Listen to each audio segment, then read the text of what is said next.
Marcos capítulo 2, versos 1 al 12.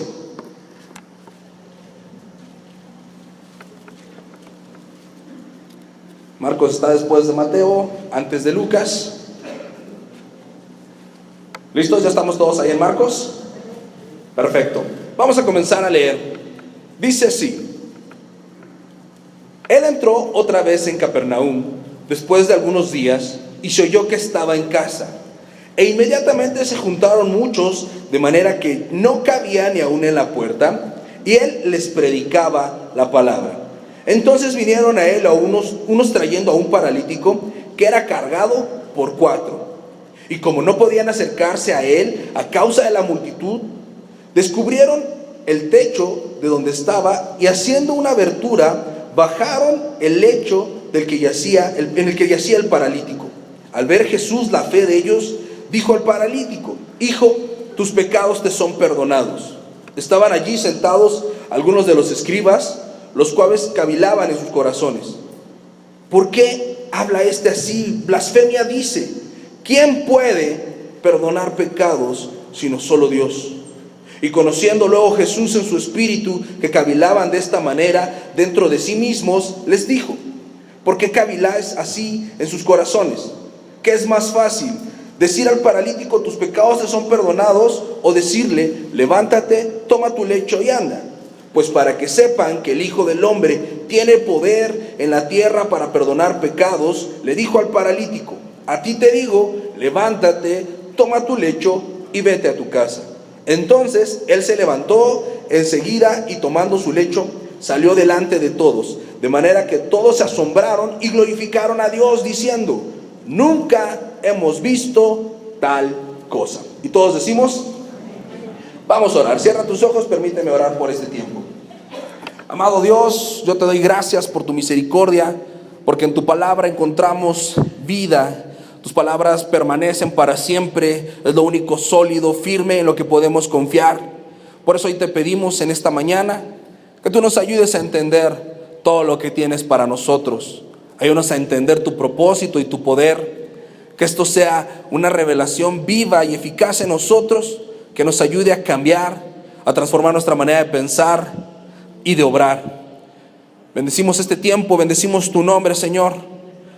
Disponemos todo de nosotros para conocerte más. En tu precioso nombre, Jesús. Amén. Muy bien. Esta plática se llama ¿quién puede? Porque es justo la pregunta que los maestros de la ley hacen cuando Jesús le dice al paralítico: tus pecados te son perdonados. Y estos se asombran y dicen: ¿por qué habla blasfemia? ¿Quién puede? ¿Quién puede? ¿Quién tiene el poder? ¿Quién es capaz? ¿Quién tiene la autoridad de perdonar pecados? Ellos saben que solamente Dios puede perdonar pecados y no creen que Jesús sea Dios. Por eso hacen esta pregunta.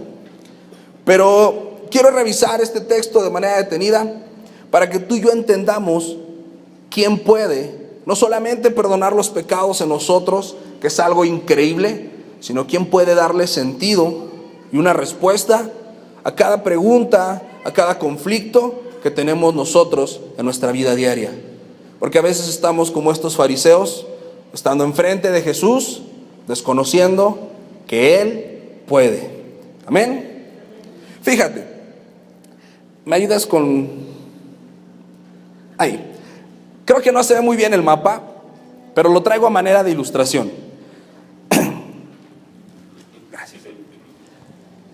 El verso 1 comienza diciéndonos que Jesús regresa a Capernaum y que entró a la casa y comenzó a hacer algo. ¿Qué hacía Jesús cuando entró a esa casa?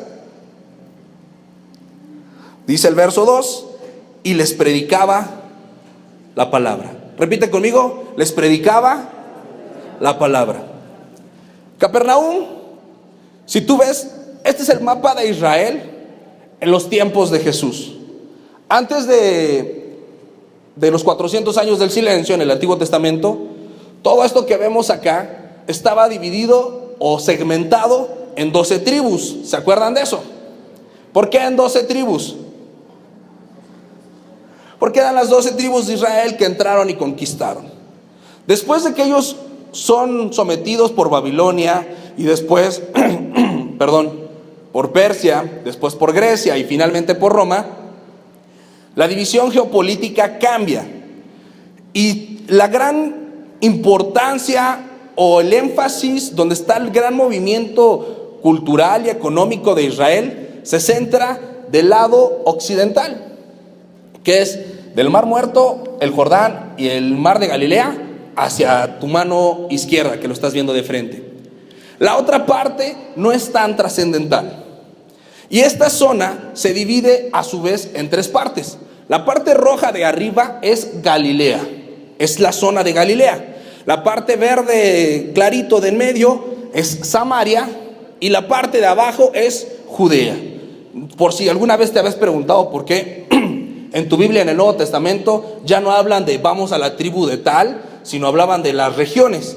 Es por este cambio económico y cultural, principalmente político, que se da en esta región. José y María vivían en Nazaret. Si tú miras nuevamente la región de Galilea, las ciudades que eran de costa en el mar de Galilea eran Capernaum, Tiberia y Cana. Y hacia adentro está Nazaret. ¿Ya la viste?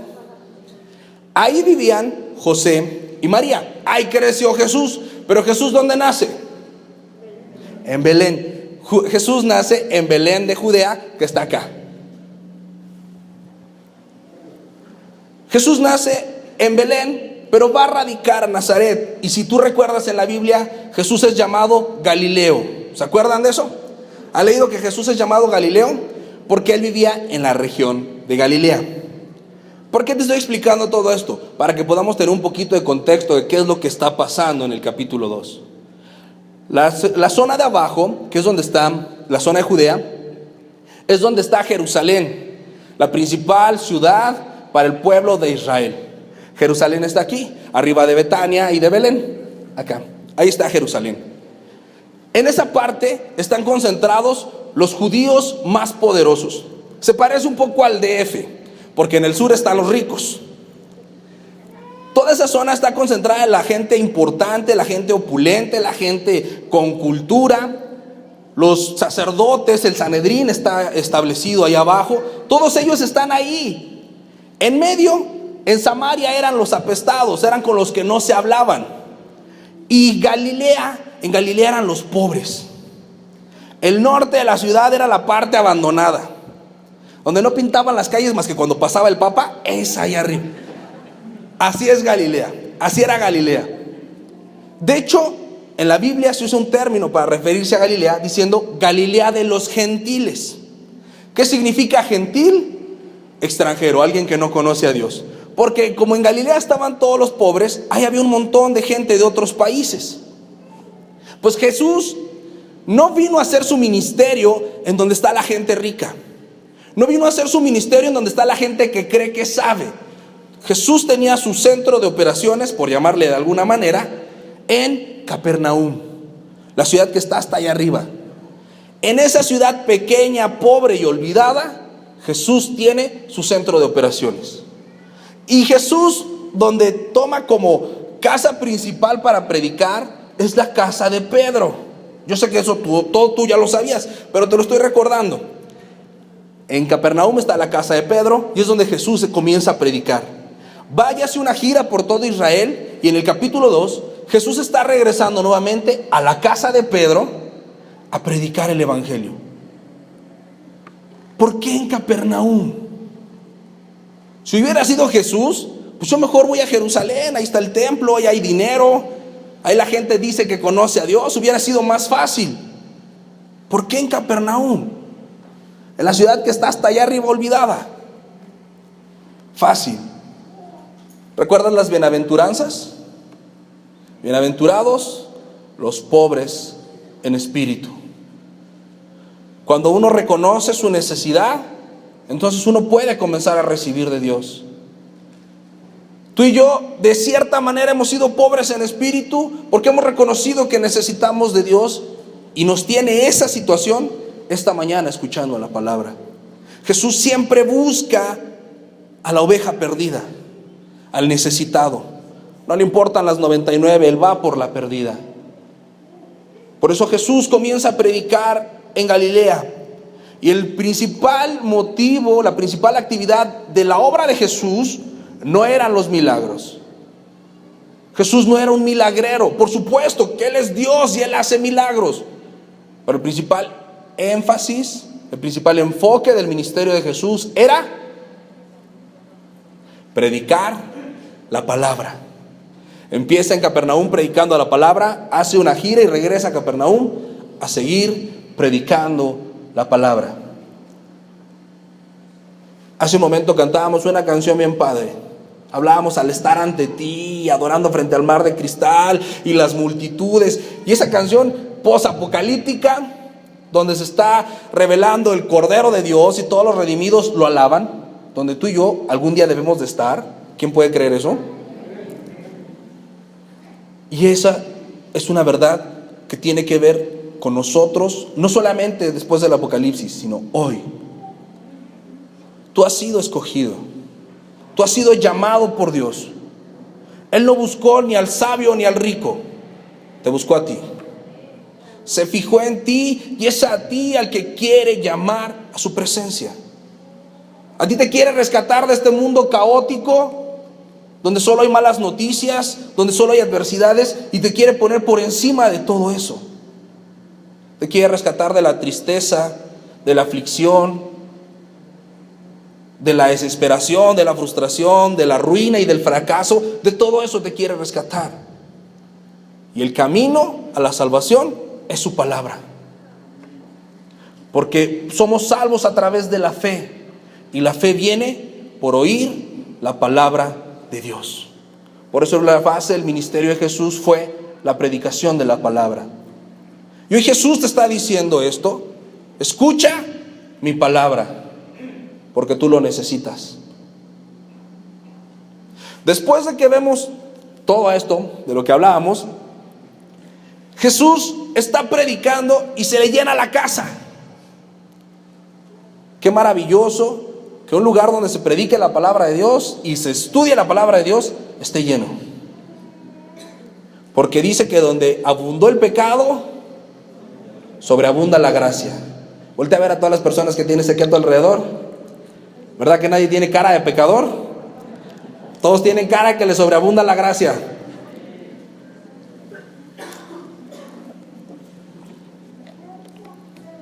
Es Dios el que te trae acá. Pero en medio de toda esta situación, Capernaum se volvió un lugar muy especial. Porque en Capernaum había gente que creía. Gente que de verdad estaba dispuesta a conocer a Dios, a obedecer y seguir a Dios.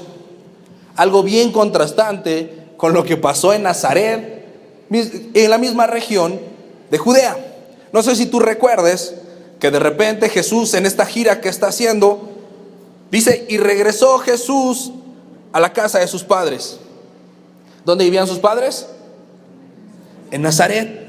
Y ves, Nazaret está en Galilea, también es de los pobres. Y Jesús regresa y comienza a predicar el evangelio, y sucede la historia más triste de todo el ministerio de Jesús. Dice: y Jesús no pudo hacer ahí muchos milagros. ¿Por qué? Por la falta de fe. La gente también, que tenía una gran necesidad, evitó el poder de Dios en sus vidas, decidiendo no creer. Tú y yo somos, estoy convencido, galileos. Somos de la sección roja de los necesitados, en los que se ha fijado Jesús y nos dice: escuchen mi palabra. Pero también tú y yo podemos ser de los necios que cuestionan lo que Jesús hace y no deciden creer. Los del pueblo de Nazaret estaban viendo a Jesús que hacía milagros, sabían todo lo que había hecho, escuchaban su predicación, la entendían, pero ellos no podían recibir el milagro porque dijeron: ¿no es este el hijo del carpintero? ¿No se llama su mamá María? ¿No están sus hermanas entre nosotros? ¿De dónde viene pues ahora con todo este poder? Y muchas veces nosotros podemos estar así, delante de Jesús, escuchando su palabra y cuestionándonos. ¿Sí podrá Dios? ¿Sí tiene verdaderamente este poder? ¿Algún día dejaré de pecar de esta manera? ¿Algún día dejaré de estar sumido en la pobreza? ¿Algún día dejaré de ser infeliz? ¿Dios sí me puede ayudar? Porque esta incredulidad no permitió que Jesús hiciera muchos milagros. Y de poco y nada le servía estar ahí, enfrente de Jesús, dudando la verdad de la palabra. Si tú hoy estás acá, yo te doy un consejo de amigos. Cree lo que dice la palabra de Dios. Confía en lo que dice la palabra de Dios, porque el único que puede es Jesús. Por eso se llama ¿quién puede? Tú no, pero Jesús sí. Y dice la Biblia que lo que para el hombre es imposible, para Dios es posible.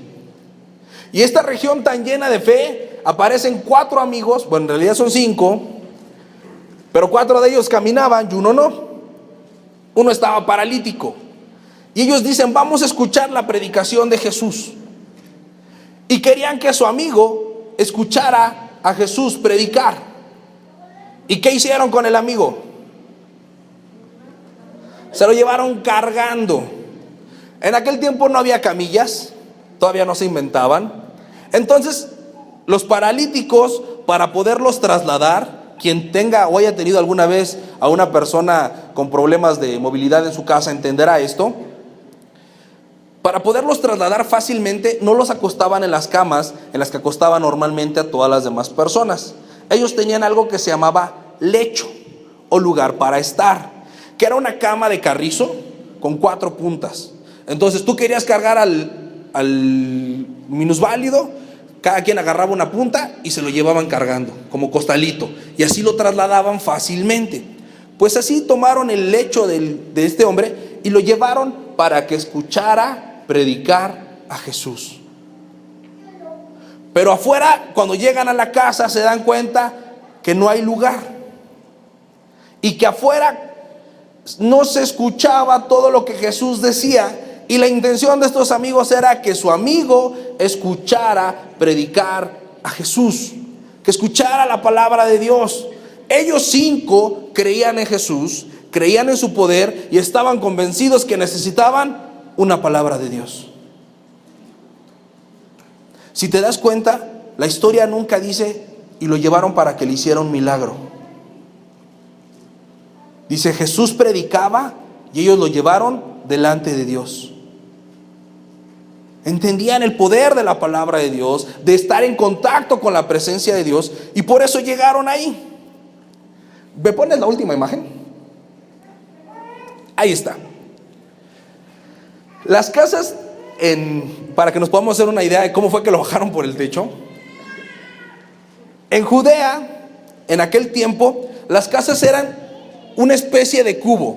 Era un cuadradito, tenían solo un piso, y el techo pues era vigas de madera. ¿Alguien alguna vez ha tenido la oportunidad de estar en provincia y ves el techo que tiene vigas de madera? Pero esas vigas normalmente están rellenas de ladrillos. Pues ahí no, ahí era carrizo, eran palitos y lodo que hacían las veces de un techo. Pues, y las casas normalmente tenían una escalera por el costado para subir a reparar este techo que frecuentemente se dañaba. Entonces, de diseño, las casas ya tenían una escalera por un costado. Llegan los amigos, se dan cuenta que está hasta el gorro y descubren la escalera a un lado. Dicen, pues vámonos por el techo. Lo suben entre los 4 al techo, le rompen su casa a Pedro. Yo no sé qué pensarías tú si de repente se empieza a hacer un hoyo y alguien baja, ¿no? Sería algo muy curioso. Pues así pasa. Y Jesús no se ofende. O sea, le interrumpen la prédica a Jesús y no se ofende. Ve que va bajando el pobre, como piñata lo van bajando al pobre. Y hace una frase bien interesante en la Biblia.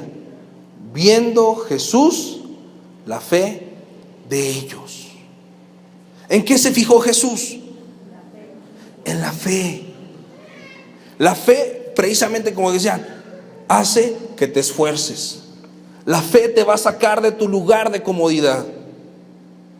Porque hay quien dice, yo tengo fe, pero no tengo obras. Y dice, yo te voy a mostrar mi fe por mis obras. Cualquier persona que diga tener fe, esa fe tiene que verse traducida en tu manera de vivir. Tienes que salir de la comodidad. Cualquier persona que quiera creer en Dios tiene que comenzar a cambiar su vida. Tiene que comenzar a romper con sus hábitos y con su comodidad. Yo sé que es más fácil en domingo pararse a las 12 y andar en pijama todo el día, pero el hecho de que te bañes, todos se bañaron, ¿verdad? Te pongas guapo y vengas hasta acá, ya comienza a ser evidencia de la fe. Pero no solamente en eso, tienes que esforzarte por estar en la presencia de Dios, por escuchar la palabra de Dios y por estar en el lugar donde Dios quiere que tú estés. Y cuando estos hombres bajan al paralítico, Jesús no le dice, camina. ¿Qué es lo primero que Jesús le dice? Tus pecados te son perdonados. Y cualquiera de nosotros hubiera pensado, qué padre que le perdonó los pecados, pero lo dejó igual. Porque estamos acostumbrados a buscar lo fácil, lo rápido, pero no es lo más importante. Jesús dice, ¿qué es más fácil? ¿Perdonarle los pecados o sanarlo? ¿Qué hubiera sido más fácil? ¿Quién dice era más fácil perdonarle los pecados? Muy bien, ¿quién dice era más fácil sanarlo? Y todos los demás, supongo, no tenemos idea. Era más fácil sanarlo, porque perdonarle los pecados a Jesús le implicaba ir a morir a la cruz. Por eso Jesús dice, ¿qué es más fácil que yo haga por este? ¿Que le haga un milagrito o que le dé vida eterna?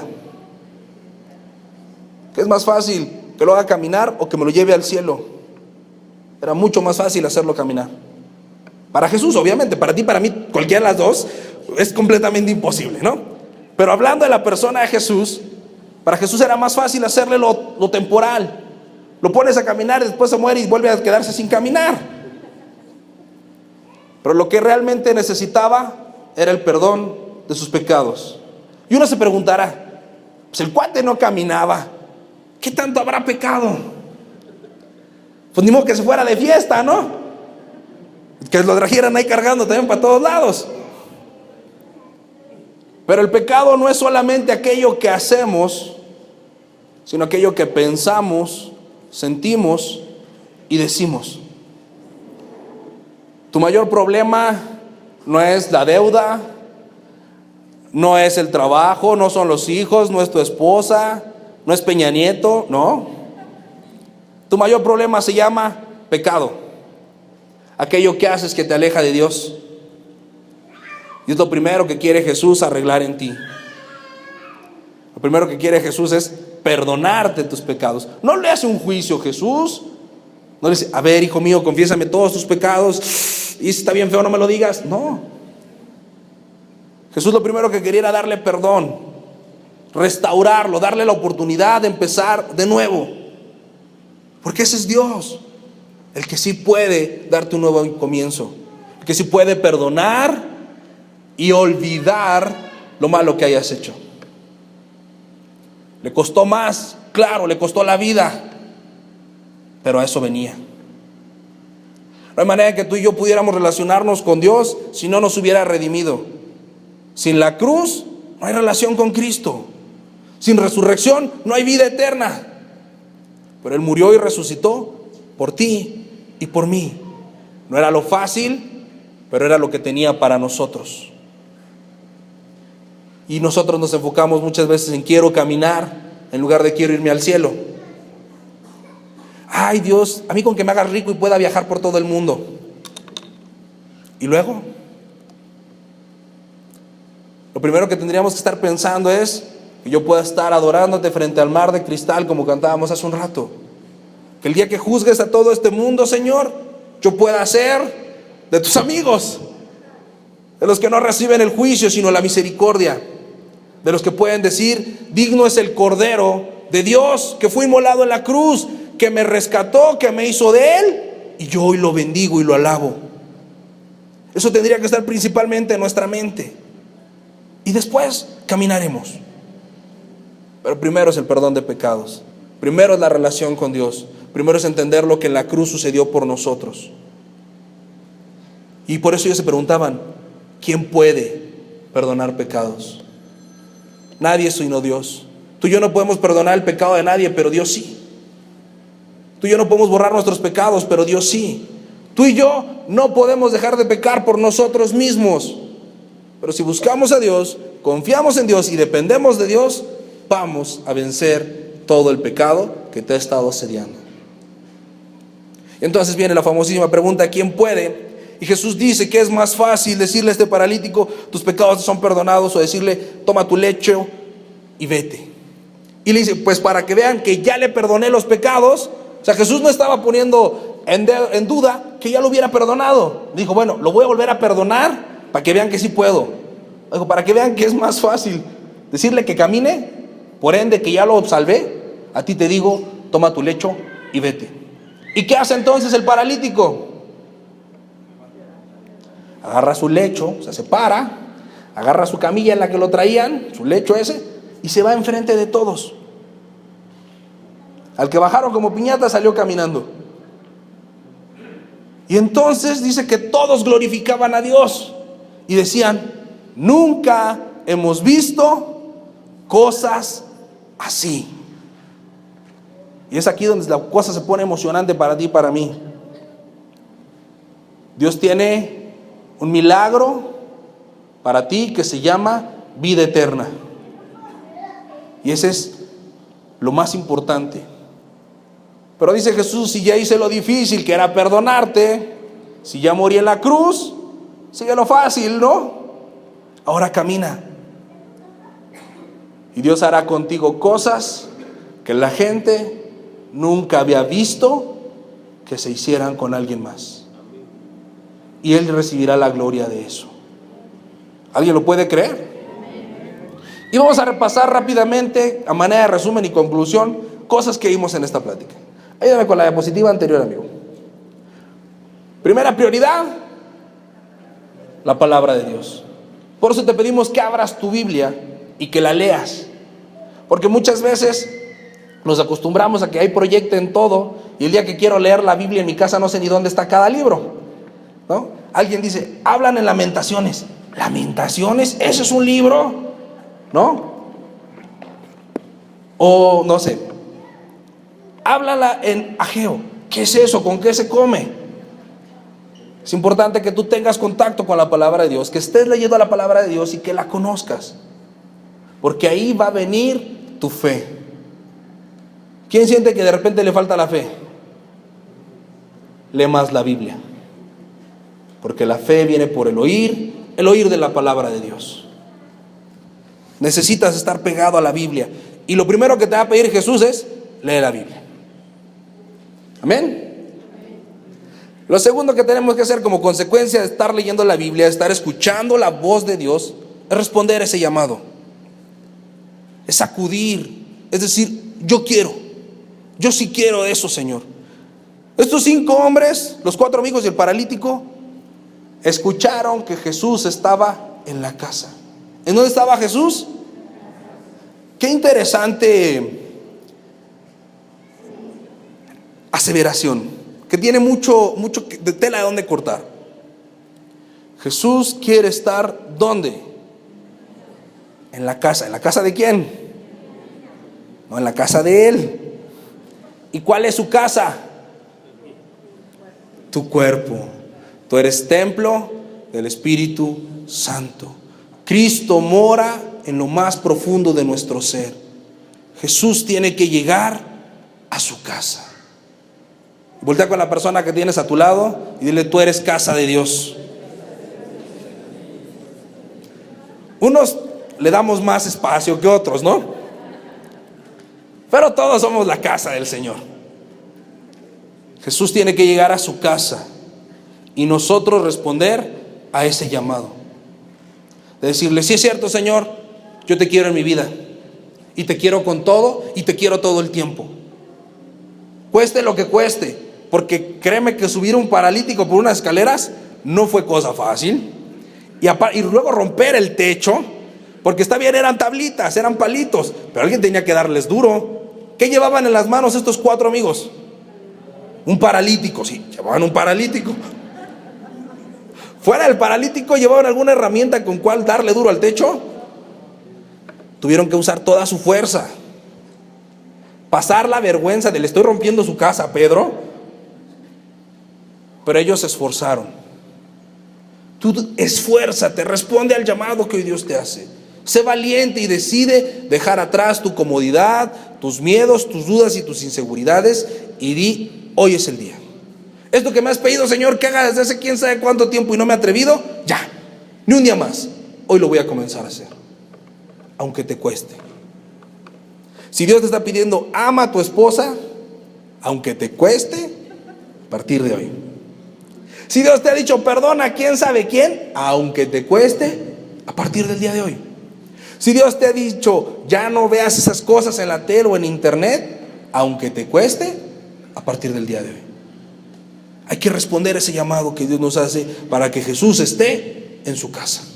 Amén. Muy bien. Y entonces tenemos la fe que produce salvación. Como consecuencia de estar respondiendo a este llamado de leer la Biblia, pues evidentemente seremos salvos. Y seremos salvos del infierno y de todas esas cosas, pero no es la única salvación que Dios nos da, ¿o sí? ¿De qué te puede salvar Dios? ¿De nada? ¿De un accidente? ¿De qué más? De una enfermedad, de un accidente, de cualquier cosa que amenace tu vida, de eso te puede dar salvación. El Antiguo Testamento usa mucho este término refiriéndose a Dios como nuestro refugio, como nuestro escudo, nuestra salvación y nuestro lugar alto. Dios, por supuesto, que quiere salvar nuestras almas, y amén, que todos ya tengamos el alma salva, si no, que hoy te salve. Pero también te puede salvar de todo aquello que amenaza tu vida, sea lo que sea, se llame como se llame. Por medio de conocerlo, vas a activar la fe y vas a ver aquello que los demás dirán, nunca vimos tal cosa. Y dirás, pues en los demás no, pero en mí sí. Y tú que no eras nada, serás todo. Muy bien, el siguiente punto que vimos acá es el poder que hace los milagros. ¿Quién pone el poder que hace los milagros? ¿Quién pone el poder que hace los milagros? Están un poquito distraídos, otra vez. ¿Quién pone el poder que hace los milagros? Dios. Deja de esforzarte. No es tu poder, es el poder de Dios. Tú solamente cree y busca a Dios, y su poder hará que todas las cosas sean y que lo malo deje de ser. Pero no es tu poder, es el poder de Dios. Porque ¿quién puede? Dios, solamente Él. Y por último, la gloria es para Dios. Todo lo que sucede en esta vida, todo lo que ha sucedido desde Génesis y lo que terminará de suceder cuando se cumpla por completo el Apocalipsis, cada evento, cada situación, en cada persona tiene un solo propósito. ¿Sabes cuál es? Que Dios sea glorificado. ¿Cuál es el propósito de toda esta vida? Tú tienes que glorificar a Dios en tu vida. Cuando estás pasando una adversidad, glorifícalo porque te está sosteniendo. Y cuando recibas la bendición, glorifícalo porque ha contestado tus oraciones, porque ha tenido misericordia de tu necesidad. Glorificar a Dios significa ser agradecidos. Si Dios ha hecho algo contigo, habla de eso, compártelo con los demás y Dios recibirá de ello la gloria. Amén. Muy bien. Con esto concluimos este breve estudio de Marcos capítulo 2, que pusimos como título ¿Quién puede? Yo espero que Dios te haya hablado algo, aunque sea tantito. No importa si no recuerdas el mapa cuando llegues a tu casa. Solamente era ilustrativo. Lo que sí tienes que recordar es que Dios te ha escogido, que ha puesto sus ojos en ti, no porque seas el mejor, sino porque eres el que más lo necesita, y que tiene para ti la vida eterna y esas piernas que te hacen falta para caminar. Amén. ¿Les parece si terminamos este tiempo orando? Muy bien, cierra ahí tus ojos.